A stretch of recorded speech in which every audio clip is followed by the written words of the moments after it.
समारंभ सोहळा उपस्थित सर्व स्वामी भक्तांच्या उपस्थितीमध्ये इथं संपन्न झालेला आहे। मी सर्व स्वामी भक्तांना विनंती करते, या वास्तूच्या कार्याचा शुभारंभ इथं होत असताना आपणही स्वामींच्या स्वामी समर्थ महाराज की जय।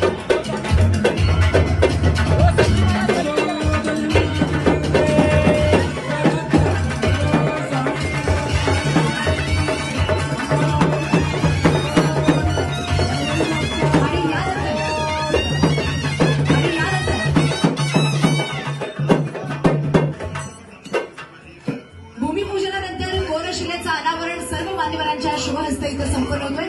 मी पत्रकार मान्यवरांना विनंती करते, आपल्या पाठीमागे कोरशील आहे, त्यामुळे आपण पलीकडे जावं आणि मान्यवरांना या बाजूला थांबण्यासाठी जागा उपलब्ध करून द्यावी।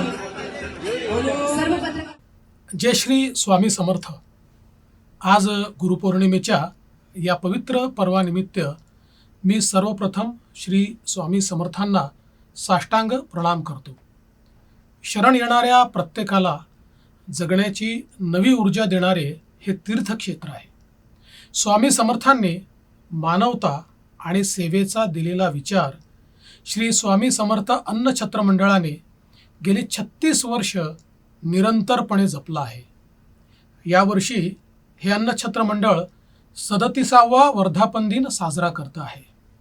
श्री जन्मेजयराजे विजयसिंहराजे भोसले यांच्या मार्गदर्शनाखाली अन्नछत्र मंडळाच्या माध्यमातून भक्तांच्या अखंडपणे केल्या जाणाऱ्या सेवेबद्दल मी सर्व सदस्यांचे मनपूर्वक अभिनंदन करतो आणि त्यांच्या पुढील वाटचालीसाठी शुभेच्छा देतो। गुरुपौर्णिमेचे औचित्य साधून आज होत असलेल्या 5 मजली महाप्रसाद गृहाचे भूमिपूजन हे कार्य वटवृक्षासारखे विस्तारत असल्याची साक्ष देणारे आहे।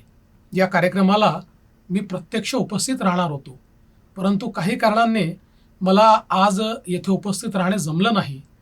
सर्वच उपस्थित भाविक बंधू भगिनी मला समजून घेतील असा मला विश्वास आहे। श्री स्वामी समर्थ अन्नछत्र मंडळाचे संस्थापक अध्यक्ष जन्मेजयराजे भोसले आणि प्रमुख कार्यकारी विश्वस्त अमोलराजे भोसले यांनी हा कार्यक्रम घडवून आणल्याबद्दल मी त्यांचे विशेष अभिनंदन करतो। बाहेरगावच्या स्वामी भक्तांच्या सोयीसाठी बांधलेल्या निवासी इमारतीमुळे आणि येथे मिळणाऱ्या आपुलकीच्या वागणुकीमुळे श्री स्वामी समर्थांच्या दर्शनाची ओढ घेऊन आलेल्या भक्तांना आपण माहेरी आल्याचा अनुभव येत असतो। महाराजांचा आशीर्वाद आणि हजारो हातांच्या सहकार्याने न्यासाच्या सामाजिक कार्याने एका वटवृक्षाचे रूप घेतले आहे।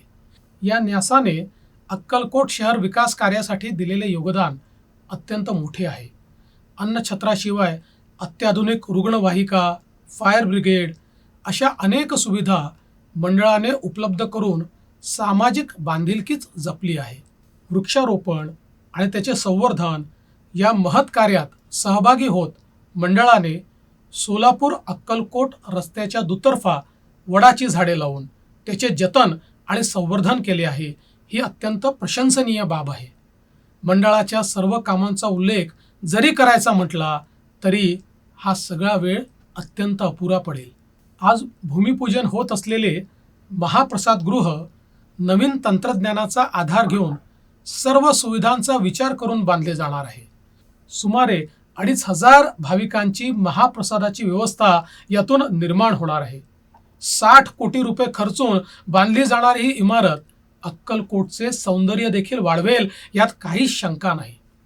आज या निमित्ताने उपस्थित सर्व भक्तांचे पुन्हा एकदा अभिनंदन करतो।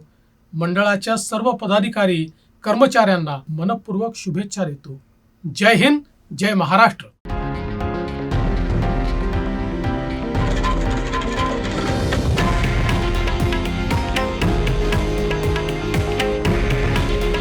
हे आहे देशातील नंबर 1 न्यूज नेटवर्क आणि आपण पाहत आहात TV9 मराठी।